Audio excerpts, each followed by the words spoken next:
we have to manage ourselves, our communities, our cities. We are living a wonderful point in history because civil society is in many different structures are showing to the governments what's the way. Civil society, because they have plenty of dignity. Of course, there are dark NGOs, dark foundations, but the global sense of civil society is we, the citizens, we know the solutions. From many years ago, it doesn't matter, but we know the solutions. Please follow us. That's exactly what we would like to spread in this year in Valencia. I think we are on the right track, on the right line. One of the key debates in food today, and one of the defining issues of our time really, is how are we going to feed the cities of tomorrow? We have to transform our current food systems and structures and our current understanding of food in order to meet the needs of future city dwellers. And that's undoubtedly an enormous task and a daunting one.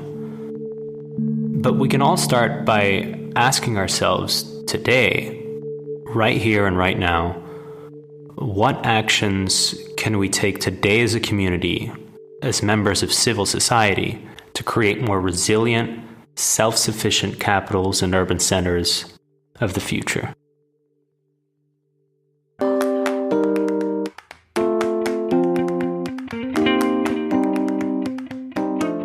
Hey everybody, welcome to For Food's Sake, the podcast bringing you down-to-earth dialogues about the food on your plate and its many impacts on people and the planet.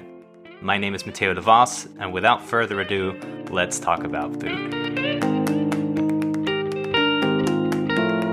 In this episode, we'll take a look at how a growing group of progressive cities all around the world have signed a pact to develop food systems that are more inclusive, resilient, safe, and diverse. And we'll be taking a particular closer look at what exactly that may mean with an in-depth feature of the city of Valencia, the 2017 Sustainable World Food Capital.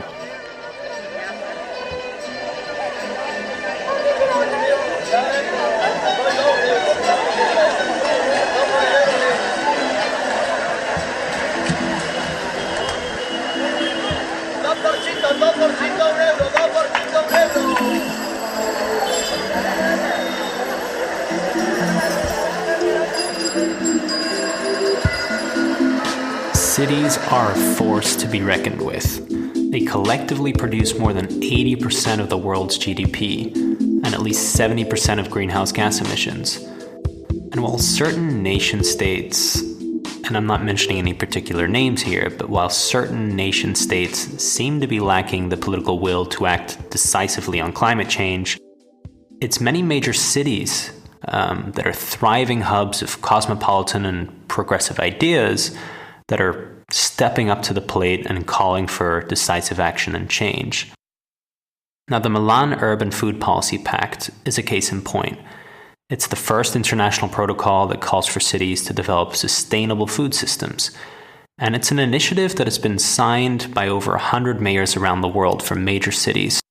And one of the key supporters of this initiative has been the UN FAO, the UN Food and Agriculture Organization, which has helped to define sustainable food initiatives and share best practices. My name is Guido Santini. I'm an officer at the Food and Agriculture Organization of the United Nations. I'm coordinating a program called Food for the Cities, which among the different activities supports a number of cities at global level to reinforce the local food system, trying to increase and strengthen rural-urban linkages through the lens of the food system. As part of our work, we are also involved in the Milan Urban Food Policy Pact. The Milan Urban Food Policy Pact is an initiative as a legacy of the Milan Expo 2015, and it was launched in late 2014 by the former mayor of Milan, Mr. Zapia, where it launched this initiative to gather a number of cities at global level to commit towards development of urban food policies which more inclusive, more sustainable, more equitable. This process was, let's say, officially launched during the World Food Day 2015. We provided technical support to Milan to define the key principles and the key areas of interventions to make urban food policies more sustainable, resilient, and inclusive. This ended up into a sort of declaration that during the World Food Day 2015, a number of cities signed in a ceremony that took place in Milan. And this pact includes, as I mentioned, a declaration, but also a framework of action. So a number of areas where to develop food policies. More precisely, we are talking about governance, sustainable diets and nutrition, food supply and distribution, food waste, food production. These are key areas that somehow are strategic for developing urban food policies. Gathering in Milano on the occasion of the Milan Expo, Feeding the Planet, Energy for Life, we hereby state, by signing the Milan Urban Food Policy Pact, we, the mayors and representatives of local governments, commit to the following. We will work to develop sustainable food systems that are inclusive, resilient, safe, and diverse. We will encourage interdepartmental and cross-sector coordination at municipal and community levels, working to integrate urban food policy considerations into social, economic, and environmental policies. We will seek coherence between municipal food-related policies and programs. We will engage all sectors within the food system, including neighboring authorities, technical and academic organizations, civil society, small-scale producers, and the private sector. We will review and amend existing urban policies, plans, and regulations. We will use the framework for action as a starting point for each city to address the development of their own urban food system. And we will encourage other cities to join our food policy actions. The idea was to start from a strong demand from cities to play a more active role in orienting their food systems. Cities are strongly demanding this responsibility and this autonomy in how to plan their food systems. So that's why Milan was leading this process, which was a result of an expression of interest from a number of cities.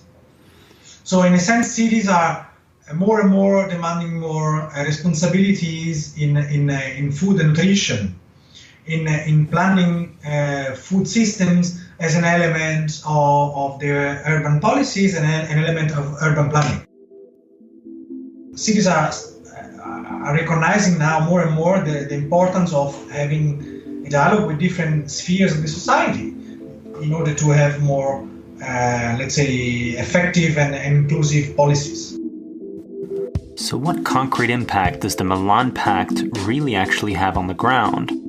What good practices have been adopted by the cities, and what effect has it had on its urban dwellers? In October 2016, the Milan Pact Steering Committee selected the city of Valencia to be the 2017 Sustainable World Food Capital, in recognition of its commitment to developing an inclusive and sustainable food system, and with a mission to promote the Pact's protocol and inspire cities around the world to adhere to it. So the city of Valencia organized 3 main events, one in April on the Dialogues of Nutrition and Sustainable Food Systems, one just in September, Civil Society, Food and Sustainable Cities, and a final event, the annual gathering and summit of mayors of the Milan Urban Food Policy Pact, which will take place in October. But what makes Valencia stick out most, perhaps, is its daily practices and projects that it's adopted surrounding food, and how it's really rallied behind the Sustainable World Food Capital initiative to lead by example in turning words into action. What really people should know about Valencia, why is it Valencia? Why are we the Sustainable Food Capital 2017? That's Dorothee Fischer, the International Press and Communications Manager of Valencia World Sustainable Food Capital. I think what is really special here is the huerta, the vegetable garden that is surrounding our city that has been there for centuries. And there's also an irrigation system and the water tribunal that also dates back to the Arab times. So this is something that, the city has always lived with. And this whole idea even of having proximity products, kilometer zero products is something that people have been living here naturally for centuries. And so that's really interesting. And these are good practices that we can share with other cities. The other part is that's also naturally is actually the Mediterranean diet. We're close to the Mediterranean Sea. Healthy food based on the Mediterranean diet is nothing that we have to create here artificially. It's something that is also here in our history and the culture that Valencians have lived for ages. I mean, I'm not Valencian myself, as you know, I'm German, but I see that people live a healthy lifestyle here, in a much easier way than maybe in other regions of Europe because of the weather. Even having fruit and vegetable around all year. For me, that was something amazing when I arrived in Spain, that I could say, okay, I'm growing my vegetables in wintertime. I told them, my family, and they were like, what? You're having fresh spinach from your own garden in December. And, it's something that only comes in the supermarket. So I think, so there's a lot of good practice here. There's something that we call here tira de contar. Basically, that's a place, it's like a market hall, where producers and vendors meet early in the morning. You can go there at 4 a.m, and so they buy the products there directly from the producers, and they then sell them on the markets or in their shops. And this is something that has again existed for centuries. But what has been done now in this past year was that the city of Valencia created a label which is called Aporta. So also when the consumers are now more aware of these kind of products, then okay, this is really a tomato from Valencia, because what's still happening right now in the markets, and I'm sure that's happening all over the world, you sometimes go to the market and you find a tomato from Holland, which is probably even cheaper than the tomato that grew next door. And we want to make people more aware of this, and they can also have an influence, of course, on the quality, and also on supporting local producers by buying the right products, even if they're probably a little bit more expensive because they're organic or they're special. Sometimes, especially when it comes to tomatoes, there's a whole, we have different types of tomatoes, and the way you grow them sometimes can be more time consuming for the producer than other ways of growing it. But the quality, and even being really sustainable and having good products, organic products also, which are more healthy, of course, for the consumer. So I think that's really positive to have this label. When I am in City Hall, and I go to eat, I see fish, for example. That's Vicente Domingo speaking, the Special Commissioner of the Valencia Sustainable World Food Capital. And I go and ask, where is this fish from? We don't know. It's glazed, it's congelado. It's frozen fish. Yes, frozen fish. Thank you. And I see the label Antarctica, Argentina. Oh my God. We have wonderful fish 3 kilometers in the sea, just right here. But to say this now, it's not strange, it's not freaky, it's somehow love is in the air. People are starting to think, yes, why not? We are not in a terrific, we are not in an apocalyptic situation where we need food whatever the place. Oh my God, I need to feed my children. No, please stop. Think, just think. Perhaps you will find many other ways to feed yourself, no? or at least to be more respectable to yourself and to the others. My granddad used to be a farmer, actually, and I have to admit that I was always very skeptical with the profession of like agriculture. I always thought it's not very intellectual. I even thought, like, talking to my mom, well, he doesn't have studies, so why is I didn't really appreciate his profession. I remember my mom saying, "But you know what, Doro, that farmers actually, when there was the Second World War, they were the best people off because they had food all the time." Yeah. And that was actually, for me, that really stuck to my mind. Yes. And also, of course, the history of Berlin. When Berlin was cut off after the Second World War, what happened to the people there? What did they do? They created gardens everywhere. Yes. Like in London. Exactly. So basically, this idea of having a garden is wonderful. And so I appreciate that we have more and more people having their own gardens, even on a terrace. It's not so difficult. Finally, we are giving respect to the producers here in Valencia, because from many years ago, people say he's a land worker. No, he's like he has no criteria. He's just a land worker. But finally, for us, people who were the farmers, the people who work in they are getting a point of dignity between people. And in my hand is to do, for example, a wonderful book for a very important photographer here in Valencia and many other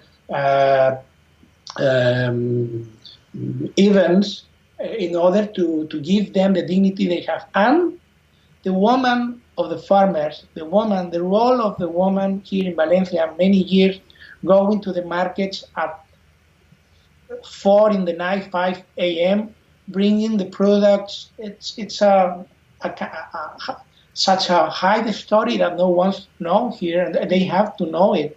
The workers, the ladies, how when they have money, they take the bus to bring. But when they have money, they work 1 hour and 1.5 to go to the market the products. And they deserve a wonderful consideration, but not a point and later to forget all of that.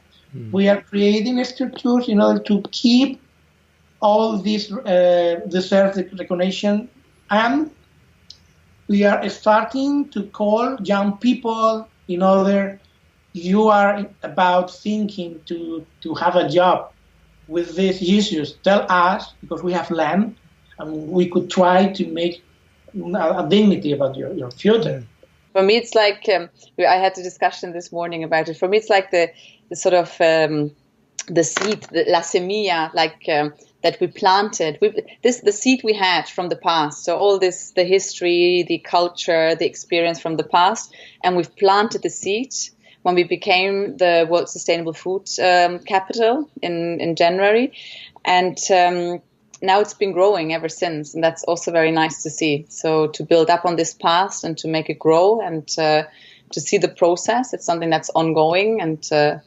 And another process that has already started 2 years ago, but it's now becoming more concrete with the World Sustainable Food Capital, is a municipal food council that's being created at the moment. It's still not officially there yet, but it's, these kind of things take time. There's a lot of talk in the background, but basically it's really nice because it's a participatory process, and that's new with the new government here in Valencia. They really want to support participatory processes involving NGOs, involving the private sector, involving public institutions. So really to have all the different actors involved and having a say on the municipal food policies here. So that's been ongoing as well. Then other examples, there's an incubator for companies linked to agriculture and nutrition that is also being created now with the university. So the university is another sector, let's say, in these different areas being involved in sustainable food. There are several Spanish cities have created a network which is called the Cities for Agroecology. And basically, they're supporting each other, they're exchanging best practices, and Valencia is part of it. And this week, at the end of this week, it will be finally officially founded, let's say, with an act. There will be a conference and there will be a meeting here between all the, I think it's 17 cities right now that have joined this network. So this means all these activities that have been going on will also continue, and not only in Valencia, but in the whole of Spain. Education is another very important issue. I can say this also as a mom, that there's always this question of school canteens and what your kids eat at school. And there's a pilot project going on right now with involving teachers, involving parents, involving cooks or the companies that provide you with food, and to analyze where do they buy their food, how can they do it in a more sustainable way, how can they use the local products or organic products. So for the moment, this is a pilot project, but I'm very sure the intention is to make this broader and even spread it to all the municipal schools in the future. And I think that this is a win-win situation for everybody involved. The parents can be sure that the kids eat good food, and the local producers are happy that their products are being sold here in the region. So I think it's a good example of what can even easily be done if there's if there's a political will for it. There's also a whole campaign that we started with leaflets and posters in the city, how to eat in a more healthy way, what you can do for sustainable food yourself as a consumer. So starting from buying more sustainable products, avoiding food waste, and all this kind of very practical advice. We have gathered that in a brochure, and that's being distributed right now in all the markets of Valencia and some schools and health centers. So there's actually quite a big awareness raising campaign for the citizens here going on. Last information that I'm really going to stop is that there's it's not directly part of our campaign, but one of the other city departments doing it. They have posted big fruit and vegetable sculptures all over the cities, and just with a hashtag saying Hort attack. Hort is the word for huerta, so vegetable garden in Valenciano. So it's like the vegetable garden is attacking you, and with no further information. So people right now, they're asking themselves, who actually put these sculptures there? What's going on? And they're creating some suspense on Twitter, and we are officially not allowed to say anything, so I'm just telling you now off the record, or probably in a week's time we're going to announce it anyways, who's behind. But it's quite funny because people are taking selfies of themselves with the huge vegetable fruit statues in the background. It's quite funny. So there's suspense going on in the social media right now. Part of our campaigning. And the good thing is also, in the sustainability aspect, it's not only this thing will be going on for a month now, basically until the mayor's summit, and then all the sculptures will be brought to the Palacio de Congresos, and this is the venue of the mayor's summit. So it's going to be shown also during the mayor's summit. So this was the thought also behind it, that it's not going to be there for 2 days or so in the city center. No, it's really going to be reused also for this international event. And after that, let's see who wants to keep them. What's so impressive about Valencia's initiatives is how widespread and how truly inclusive they all are. Just looking at the fact that there's been changes and initiatives taking place across education in both schools and universities, in the local municipality, active campaigns reaching out both to consumers and farmers, and the active labeling of local products to make the initiative as context-specific, as relevant as possible to Valencia itself. Now, part of the mission of being a sustainable world food capital of the Milan Urban Food Policy Pact is, of course, also to spread the message abroad and to use these initiatives as a platform to encourage other cities across the world to adhere to the pact. When we started our preparations for this year, we didn't really know what would be the response from other cities. Would they take us seriously, or would they say, no, Valencia, what do we have to learn from you? And we were really positively surprised. There's all this interest within Spain. So many people have joined, or many different cities have joined the Milan Urban Food Policy Pact from Spain in these past months. And they've also joined this new network of Spanish cities working on agroecology. So there's these two tendencies within Spain. And apart from that, already today we can confirm about 70 cities who will come to Valencia in October, and we're still like 6 weeks ahead of the event. So we're still hoping that at least 30 or 50 more cities will join us.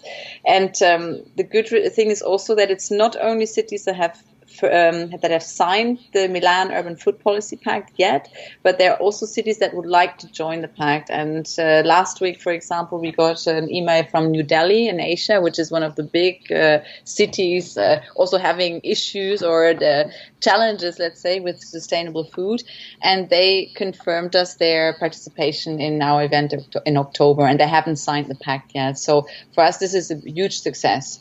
For them, it seemed to be really interesting that we're doing this event here. And also what we've achieved is that it's not only cities coming together or like the cities of the Milan Pact, it's also city networks. For example, Eurocities, or there's the RUAV city network. So there's different cities working on sustainability issues in Europe or even worldwide, and they've decided to do their meetings around our Mayor's Summit in October. So that's really great, having all these experts and people coming together. And we've also achieved that some renowned experts, for example, Edward Rubin, who was the coordinator of the IPCC panel in 2005, and which won the Nobel Prize of Peace.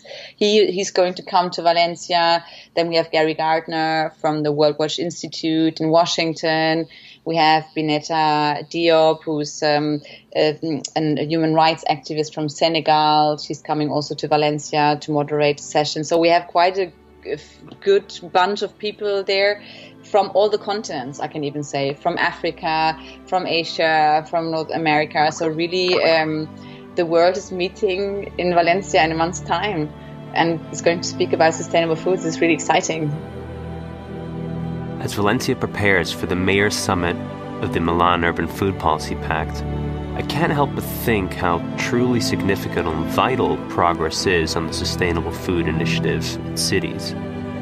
And whilst the pendulum of politics swings like a wrecking ball in the international scene, I think it's reassuring to see that sustainable food and its link to both health and climate change is not only being taken seriously, but is being actively pursued in cities all around the globe.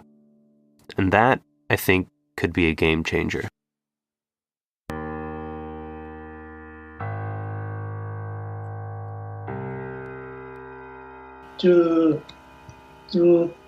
To eat is the most intimate activity you can do, more intimate than sex.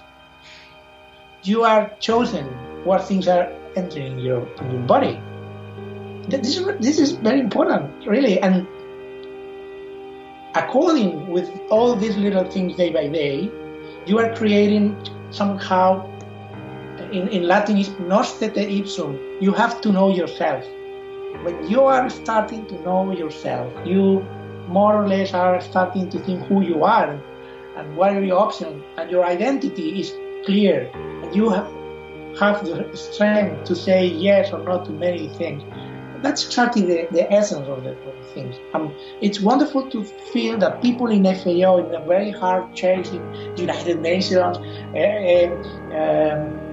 OMS or health organization, when you start to talk with them, that realize that that's the essence of the things. Just being there. I am not talking about religion or all this thing. I am talking about a simple sense of responsibility with yourself that it spread to the others, more or less. It's my thinking. Food, in a way, in these past months has become like a transversal strategy for the city of Valencia, I would say, because it's been there, of course, in certain departments, like the Department of Agriculture. Food has always been a topic, but I think in these past months, what has happened, it has really become something important in all the city departments, and that includes health, that includes even the equality department, education, youth. So really, I mean, in a way, it's also understandable we all deal with food somehow. And even if it comes to contracting a catering company for your next reception, and that can happen in any city department. So there's been also a lot of things going on in that respect. Some of the city departments have started through studies and by analyzing the state of play right now, how sustainable are we with our products or food products. And some of them have also done some mapping, how many actors exist in Valencia dealing with food, with nutrition, sustainability issues. And now slowly there's the next phase. It's like an implementation phase, I would say, changing, like so the positive change to a more sustainable way of doing things. So this starts now. Some of the departments have now, for example, in their public procurement procedures, they've started to include indicators on sustainable issues, so the sustainability issues. Perhaps we have to think many things now, to rethink many things. Where are we going? Because there is not high countries now. We know exactly the dimension of this stage that we call Earth, and this scenario is what it is. There is no other point. And it could bring us a time to reflection, no? And for them, I have to add that there is a very high strategy from United Nations. It is called Decade of Nutrition. Decade of Nutrition, 2016-2025. Check it out. But it's a very wonderful point of sight in order to reconsider sustainability, food process, health, healthy diet. I think we are on the right track, on the right line. I think so. I also this idea we can't do anything because it's in the system. Like you say, the airplanes they waste food. What can we change about that? Often people feel that the problems are so big and so far away they can't do anything about it. So I think it's also important during this year, this awareness raising, education of people, that we do actually can change the system and our culture, food culture. We can start at our children's birthday party tomorrow. We don't have to give them all the sweets in the world. We can actually give them carrot sticks and a dip, and they will be happy as well. Because I've tried. Actually, children they care more about the presents and the games that you do, and not so much about food. So I think we can have different culture. If you'd like to find out more about the Sustainable World Food Capital, about the Milan Urban Food Policy Pact, and about all the other initiatives that are taking place around sustainable cities, you can start by checking out the show notes of this episode. I'd also very much encourage you to check whether your city is part of the over 150 signatories to the Milan Urban Food Policy Pact and find out a little bit more about what your city is doing for sustainable foods and how you can get involved. You can also, of course, stay up to date with everything sustainable food related by subscribing to the For Food's Sake podcast. It's via iTunes. You can also support the podcast by rating and reviewing via iTunes and by following us on our social media platforms on Facebook, Instagram, and Twitter. The handles for all of those platforms are For Food's Sake Me.